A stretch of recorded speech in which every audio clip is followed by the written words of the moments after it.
दूसरे एपिसोड में आपका स्वागत है। दूसरे भाग में आपका स्वागत है जिसमें हम लगातार शब्द के बारे में बातचीत कर रहे हैं। आशा है कि आपने पहला एपिसोड जरूर सुना होगा। आज का ये दूसरा एपिसोड मैं आपके सामने रखने की कोशिश करूँगा। आशा है कि पहले एपिसोड में आपने बहुत कुछ सीखा होगा और आज हम दूसरे एपिसोड में भी देखेंगे कि लगातार जो शब्द है, किन बातों में हमें लगातार लगे रहना है आत्मिक रीति से, कंटिन्यूइंग।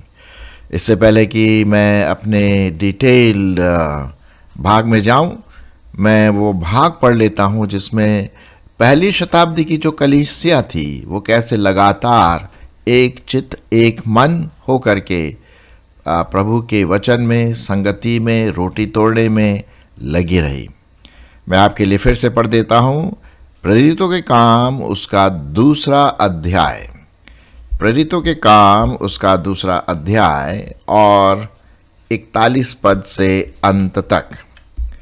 अतः जिन्होंने उसका वचन ग्रहण किया उन्होंने बपतिस्मा लिया और उसी दिन 3000 मनुष्यों के लगभग उनमें मिल गए और वे प्रेरितों से शिक्षा पाने और संगति रखने में और रोटी तोड़ने में और प्रार्थना करने में लौलीन रहे। यहाँ पर वो शब्द है लगातार लगे रहे।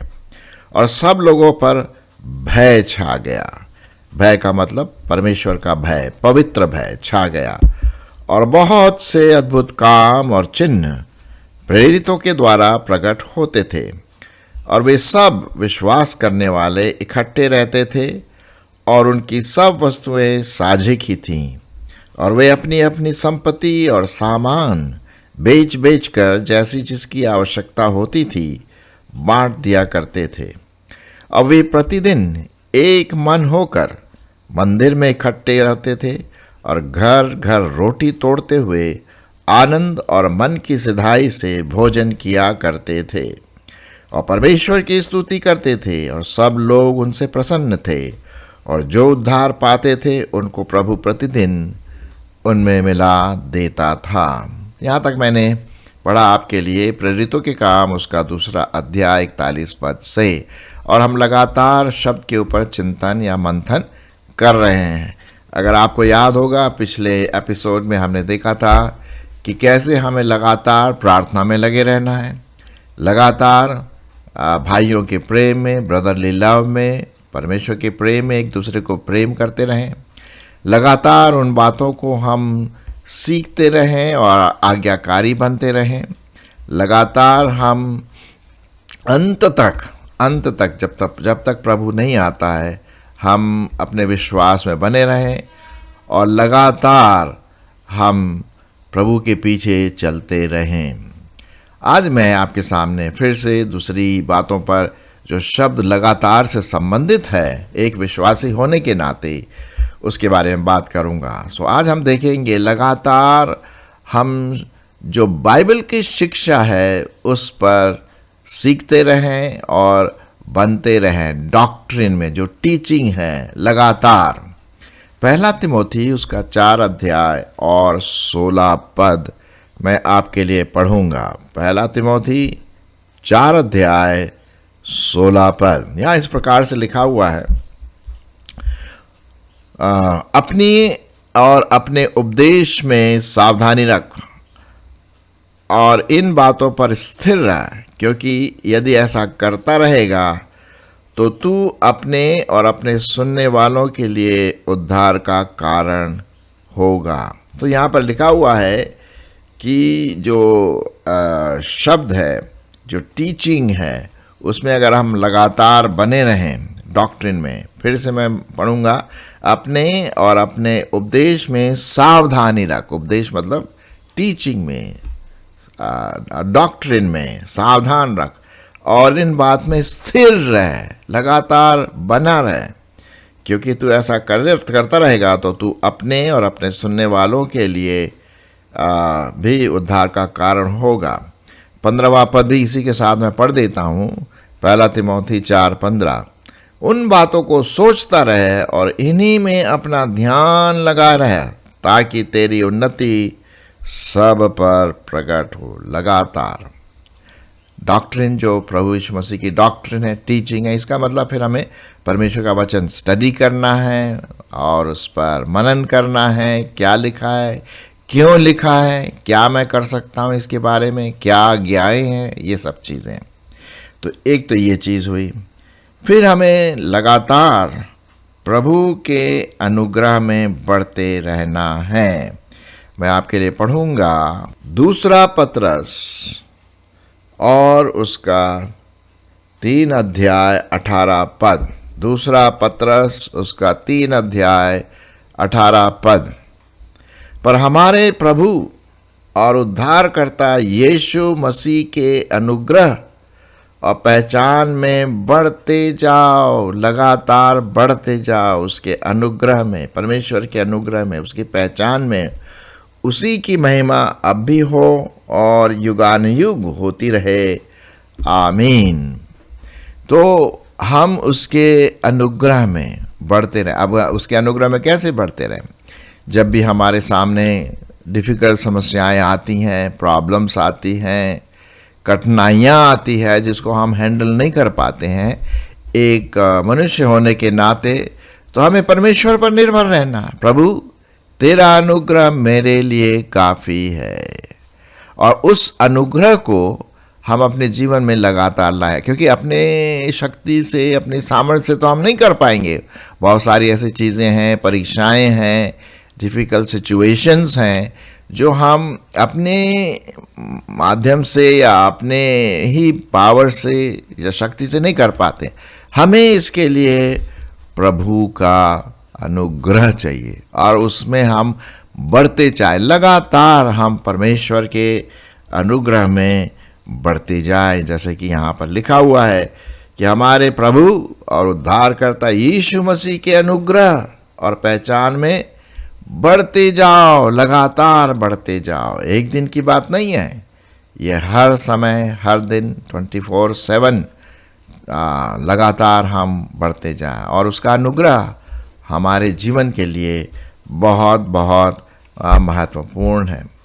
फिर उसके बाद हम देखते हैं कि हमें लगातार परमेश्वर में जो हमने विश्वास किया है, faith, continue in our faith, लगातार हम अपने विश्वास में लगे रहें। जो विश्वास हमने सुना और उस पर विश्वास किया, प्रभु यीशु मसीह के वचन पर, उसमें हम लगातार बने रहें। कुलुसियों की पत्री उसका 1 अध्याय और 23 पद। कुलुसियों उसका 1 अध्याय और उसका 23 पद क्या लिखा हुआ है? यदि तुम विश्वास की नींव पर दृढ़ बने रहो, ये है, लगातार उसमें, उस नींव पर अपना विश्वास रखे रहो, दृढ़ बने रहो, और उस सुसमाचार की आशा को जिसे तुमने सुना है न छोड़ो, जिसका प्रचार आकाश के नीचे की सारी सृष्टि में किया गया और जिसका मैं पौलुस सेवक बना। तो यहाँ पर हम देखते हैं विश्वास में हम बने रहें। और विश्वास में कैसे बने रहें? जब हम परमेश्वर के वचन को सुनते हैं, उस पर मंथन करते हैं। मेरे ख्याल में आपको शायद याद होगा रोमियो उसका 10 अध्याय 17 पद। रोमियो उसका 10 अध्याय और उसका 17 पद। इसलिए विश्वास सुनने से और सुनना मसीह के वचन से होता है। तो जितना हम परमेश्वर का वचन सुनेंगे, पढ़ेंगे, जितना हो सके उतना हम विश्वास में बने रहेंगे, लगे रहेंगे, कंटिन्यू, है ना। उसी वजह से बोलते हैं ना, मैंने शुरुआत में आपसे कहा था पिछले एपिसोड में, यदि हम पौधे को पानी ना दें तो पौधा सूख जाएगा। हमें लगातार उसमें पानी डालते रहना। उसी प्रकार से लगातार परमेश्वर के वचन का पानी हमें पीते रहना है, ताकि हम उस विश्वास में जो परमेश्वर ने हमें दिया है उसमें हम बने रहें, बढ़ते रहें। फिर परमेश्वर के प्रेम में, प्रभु के प्रेम में लगे रहें। कभी कभी यहाँ पर प्रेम ठंडा हो जाता है, यदि प्रार्थनाओं का उत्तर नहीं आता है या कुछ समस्या आती है, निराशा आती है हमारे जीवनों में, और हो सकता है कि जो प्रेम प्रभु यीशु मसीह के लिए हमने किया था, हो सकता है वो ठंडा होना लगे, है ना। ये ऐसा नहीं होना चाहिए। यूहन्ना उसका 15वां अध्याय 9 पद, यूहन्ना उसका 15वां अध्याय और 9 पद में क्या लिखा है?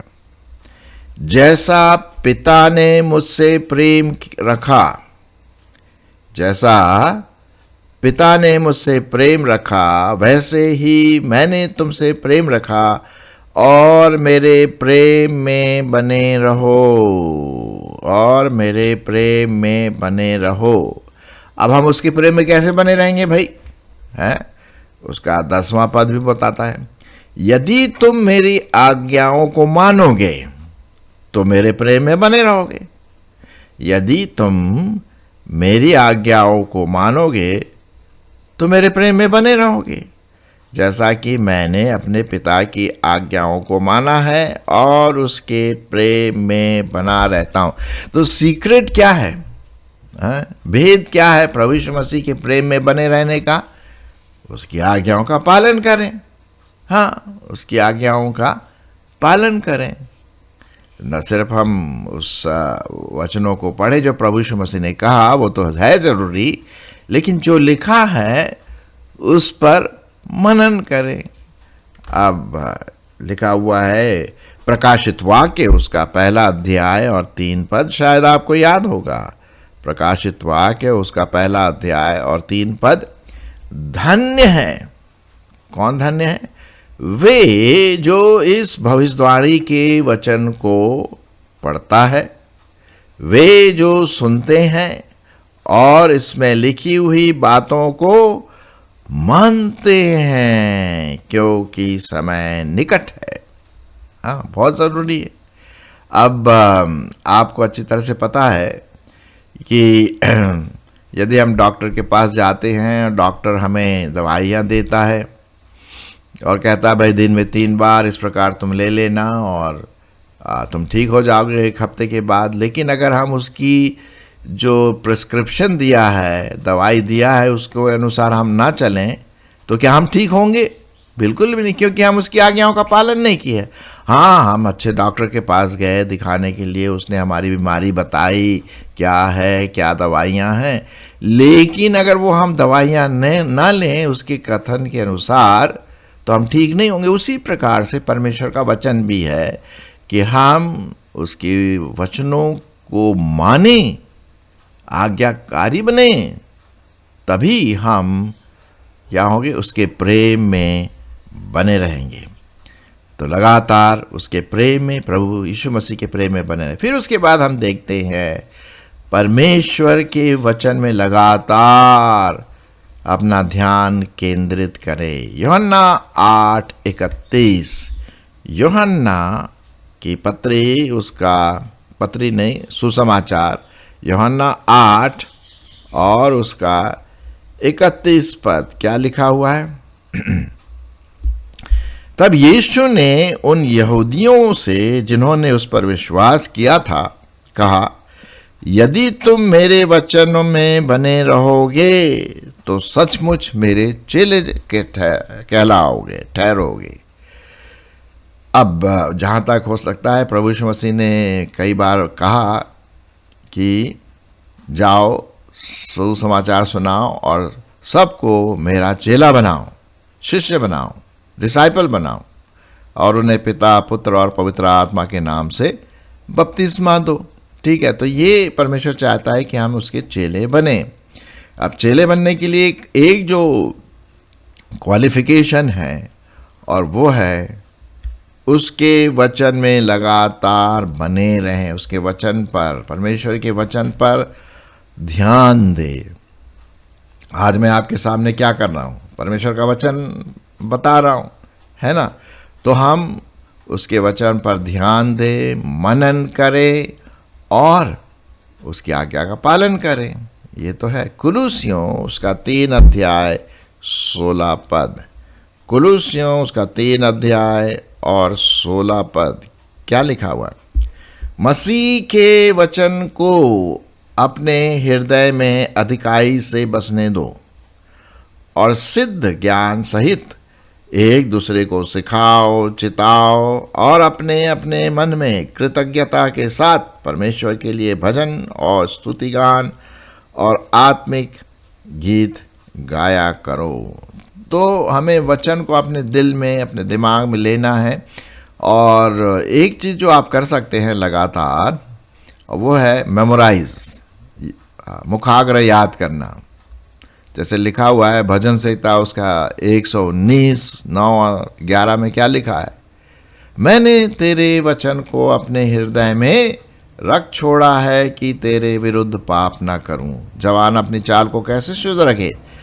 तेरे वचन के अनुसार सावधान रहने से। तो हम देखते हैं यहाँ पर हम परमेश्वर के वचन को अपने जीवन में प्राथमिकता दें। सवेरे उठ करके कर सकते हैं, या दोपहर में, या शाम को, जब भी आपको मौका मिलता है। लेकिन आपको मौका निकालना पड़ेगा, क्योंकि आजकल हम सब लोग बहुत बिजी रहते हैं।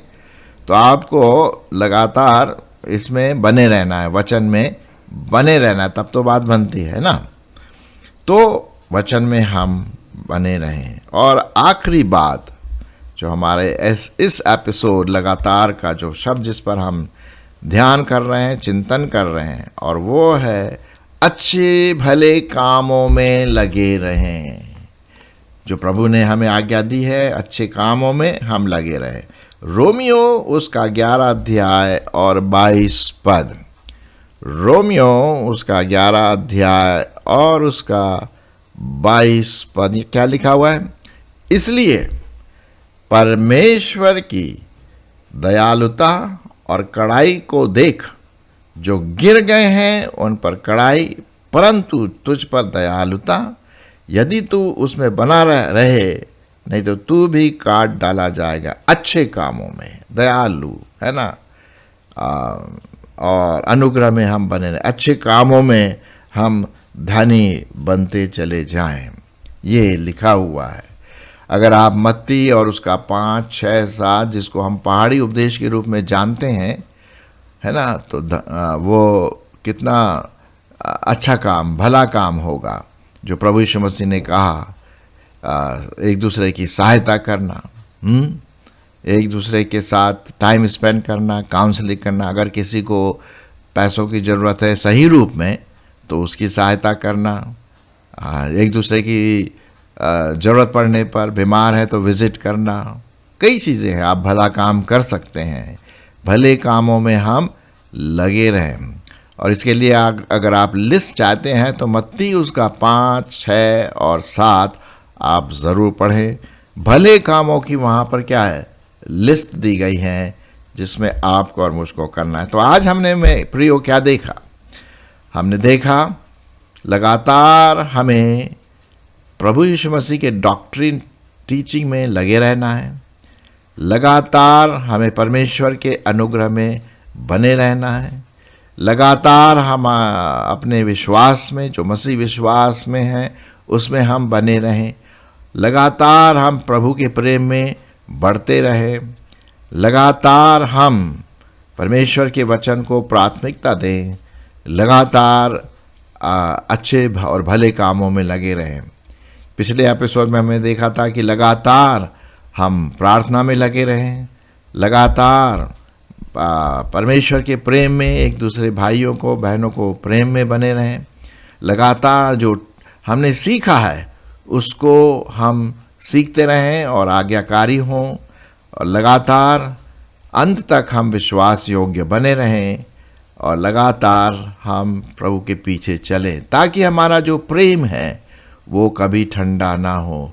और इसी बात को ध्यान में रखते हुए वापस हम प्रेरितों के काम उसका 2 अध्याय और उसका 41 पद जो मैंने आपके सामने रखा था, उसको हम फिर से पढ़ देते हैं कि लगातार पहली शताब्दी की जो चर्च था इन बातों में लगा रहे। तो आज हम भी इन बातों में लगातार अपना चिंतन रखें, मनन करें। मैं आपके लिए पढ़ करके ख़त्म कर दूंगा। दूसरा अध्याय प्रेरितों के काम और 41 पद। अतः जिन्होंने उसका वचन ग्रहण किया उन्होंने बपतिस्मा लिया और उसी दिन 3,000 मनुष्यों के लगभग उनमें मिल गए और वे प्रेरितों से शिक्षा पाने, संगति रखने में, रोटी तोड़ने में, प्रार्थना करने में लौलीन रहे। लगातार शब्द है। और सब लोगों पर भय छा गया, मतलब परमेश्वर का भय। और बहुत से अद्भुत काम और चिन्ह प्रेरितों के द्वारा प्रकट होते थे और वे सब विश्वास करने वाले इकट्ठे रहते थे और उनकी सब वस्तुएं साझे की थीं और वे अपनी अपनी संपत्ति और सामान बेच बेच कर जैसी जिसकी आवश्यकता होती थी बांट दिया करते थे। और वे प्रतिदिन एक मन होकर मंदिर में इकट्ठे होते थे और घर घर रोटी तोड़ते हुए आनंद और मन की सिधाई से भोजन किया करते थे और परमेश्वर की स्तुति करते थे। और सब लोग उनसे प्रसन्न थे और जो उद्धार पाते थे उनको प्रभु प्रतिदिन उनमें मिला देता था। ये लगातार प्रभु में बने रहने का एक बहुत अच्छा प्रतिफल है, फ्रूट यहाँ पर हम देखते हैं। आइए हम भी प्रभु यीशु मसीह में, उसके वचन में, प्रार्थना में, संगति में, विश्वास में लगातार बने रहें ताकि हम अपने जीवन में फलदायक मसीही बन सकें।